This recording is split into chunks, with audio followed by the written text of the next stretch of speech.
वाटणची कोलंबीला आपण कोलंबी आणि पापडी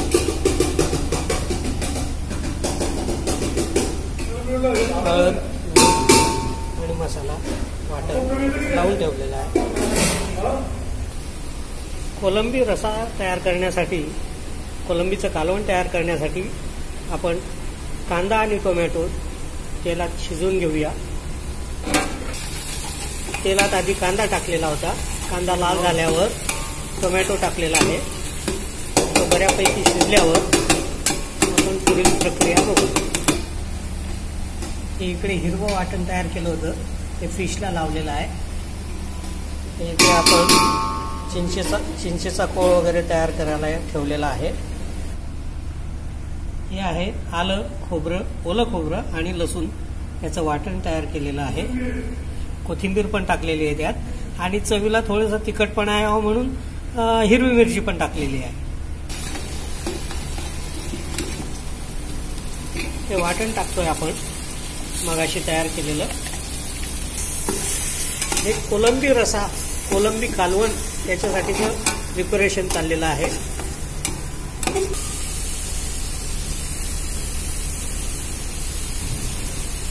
लाल मिक्स मसाला टाकतोय आपण आता।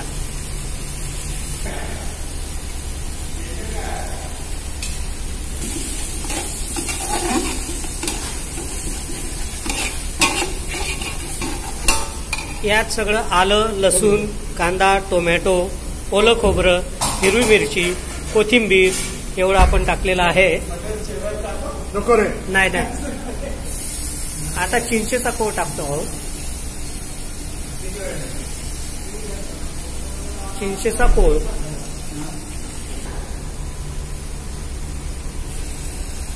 कोलंबी टाकलेली आहे त्यात, साफ केलेली, स्वच्छ केलेली कोलंबी। आवश्यक तसं पाणी टाकायचं आहे।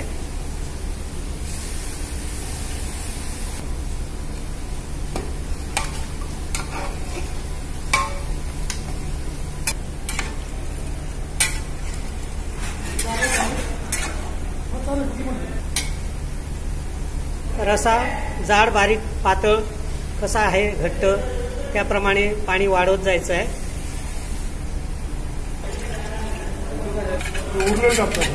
हे उरलेलं हिरवं वाटण आहे। हिरव्या वाटणाचं धुवून घेतलेलं पाणी पण आपण त्याच्यात टाकतोय।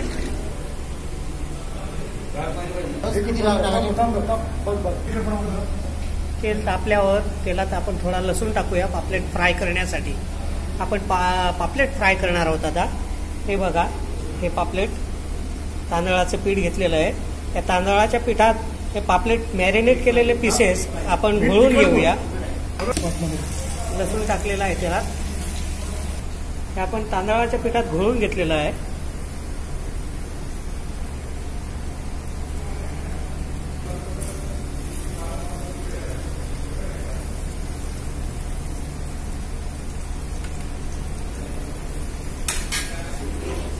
मंद आचेवर तळायचे पापलेटचे पीसेस।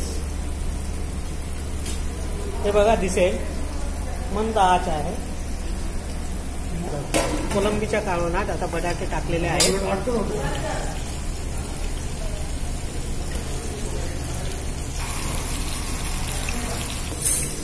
कोलंबी कालवणाला छानपैकी उकळी फुटलेली आहे। उकळी आल्यानंतर आपण चवीसाठी मीठ टाकायचं आहे।